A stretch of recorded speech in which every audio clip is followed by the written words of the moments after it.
जब भी हम बात करते हैं अपने रिएक्शन की तो एक होता है हमारा रंगों में परिवर्तन, और जब हम रंगों के परिवर्तन की बात करते हैं तो रंग में परिवर्तन हमेशा आपको देखने को मिलेगा। बहुत सारे ऐसे रिएक्शंस होंगे जिनमें आपको कलर में चेंज दिखेगा।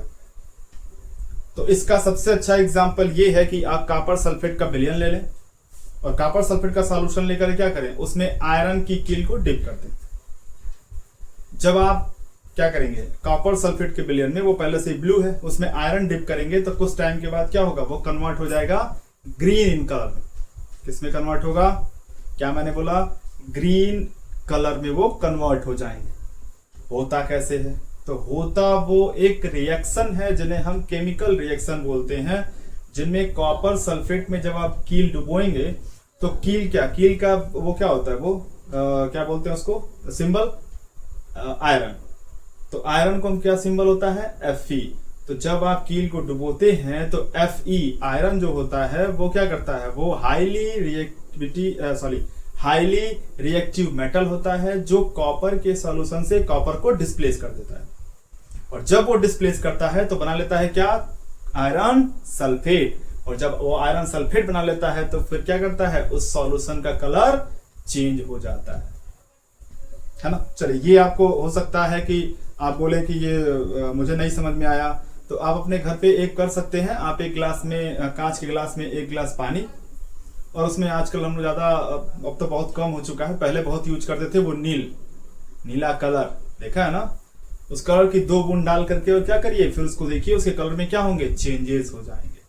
तो ये सिंपल का है जो हम अपने घरों में यूज कर सकते हैं। वैसे अगर हम एग्जाम्पल अगर लिखना है साइंस के तौर पे तो आप लिख सकते हैं, कॉपर सल्फेट के विलयन में कील डालने पर या आयरन डालने पर आयरन क्या करता है, कॉपर सल्फेट के विलयन से कॉपर को डिस्प्लेस कर देता है और क्या क्रिएट करता है, तो आयरन सल्फेट।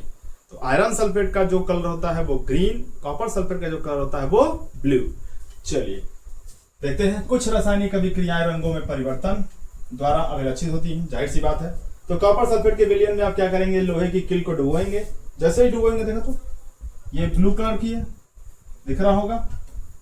जैसे इसमें कील डुबोएंगे कुछ टाइम बाद ये क्या होंगे, यहाँ पे केमिकल रिएक्शन होगा, और जब केमिकल रिएक्शन होगा तो ये फिर क्या करेगा, ये कील जो होगा वो तुरंत आयरन सल्फेट सॉल्यूशन क्रिएट करेगा और इसका कलर क्या हो जाएगा, इसका कलर ग्रीन हो जाएगा।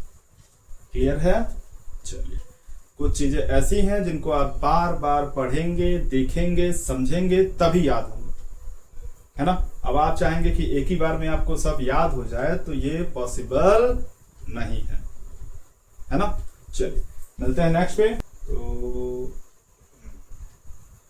अब बात करते हैं हम ताप में परिवर्तन। क्या बात करते हैं, ताप में परिवर्तन। तो अब ताप में परिवर्तन, तो ये भी बहुत अच्छा एग्जाम्पल है। अगर आप अच्छे से सोचते हैं तो सोच के बताइए। तो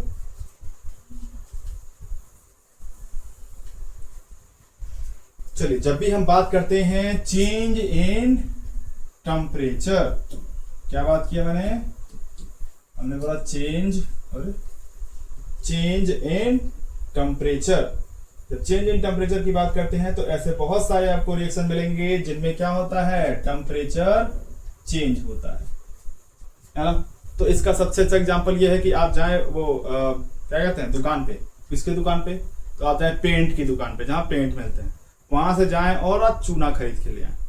जो आप चूना खरीद के लाते हैं, आप जानते हैं उसका फॉर्मूला क्या होता है। चूना का फॉर्मूला CaO। हम चूना पत्थर की बात नहीं कर रहे हैं, ध्यान रखिएगा, है ना। हम किसकी बात नहीं कर रहे हैं, हम चूना पत्थर की बात नहीं कर रहे हैं, हम सिर्फ चूना की बात करते हैं।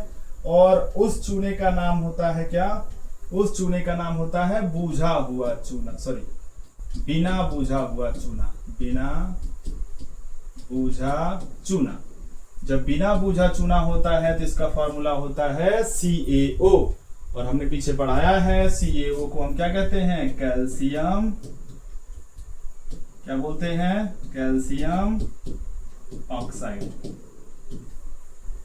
बात समझ आई, क्या बोलते हैं, कैल्शियम ऑक्साइड। अब ये दुकान पे जाइए, अब खरीद के लाइए, और खरीद पे लाने के बाद एक छोटे से बर्तन में या कुछ मिट्टी का बर्तन हो उसमें रखिए, और उसमें आप क्या करिए, पानी मिला दीजिए। किसमें मिलाना है आपको, चूना जो लाया खरीद के उसमें आपको पानी मिला देना है। और पानी मिलाने के बाद जैसे ही आप मिलाएंगे उसमें से देखिएगा बुदबुदाहट की तरह क्या निकलेगा, गैस। और जो वो गैस निकलता है वही कौन सी गैस होती है, हाइड्रोजन गैस होती है। बात समझ में आई। वैसे वो बहुत कम देखने को मिलता है। यहां अगर हम बात करें तो आपको क्या बन जाएगा, तो यहां आपका बन जाता है CaOH2, जिसे हम क्या कहते हैं, जिसे हम कहते हैं कैल्शियम हाइड्रा ऑक्साइड। क्या बोलते हैं, कैल्शियम हाइड्रा ऑक्साइड। और इसका एक और नाम होता है, अगर ये है बिना बूझा चूना तो ये है बूझा हुआ चूना। क्या है, बूझा हुआ चूना, है ना। एक है क्विक लाइन तो एक है स्लैक्ड लाइन। क्लियर है। चलिए, वही यहां लिखा हुआ है। कुछ रासायनिक अभिक्रिया में ताप परिवर्तन के द्वारा भी अभिलक्षित होती है। जैसे जब बिना बूझा चूना जल के साथ अभिक्रिया करता है तो फिर क्या बनाता है, अत्यधिक उष्मा उत्पन्न होती है। उस उष्मा के कारण अभिक्रिया क्या होता है, मिश्रण गर्म हो जाता है। और जब ये गर्म हो जाता है तो फिर क्या होता है, फिर हमारा बनता है क्या, CaOH2, है ना।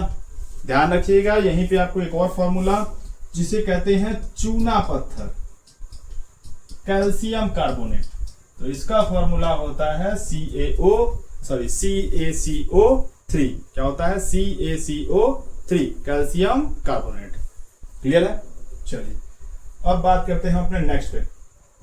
नेक्स्ट हमारा एक होता है अवस्था में परिवर्तन। किसमें परिवर्तन, अवस्था में परिवर्तन। उनकी अवस्था कैसे चेंज हो जाती है।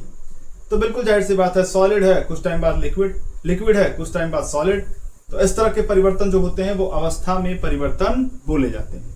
अवस्था में परिवर्तन की अगर हम बात करें, जब कोई पदार्थ तापमान या दाब में परिवर्तन के कारण अवस्था से दूसरी अवस्था में, एक अवस्था दूसरी अवस्था में बदल जाती है तो उसे हम क्या कहते हैं, अवस्था में परिवर्तन कहते हैं। जैसे बर्फ का पानी में बदलना। क्या होता है, बर्फ का पानी में बदलना, पानी का भाप में बदलना, भाप का पानी बनना। ये सारा प्रोसेस जो होता है वो किसका होता है, अवस्था में परिवर्तन का होता है ना। क्या होता है, अवस्था में परिवर्तन का होता है। चलिए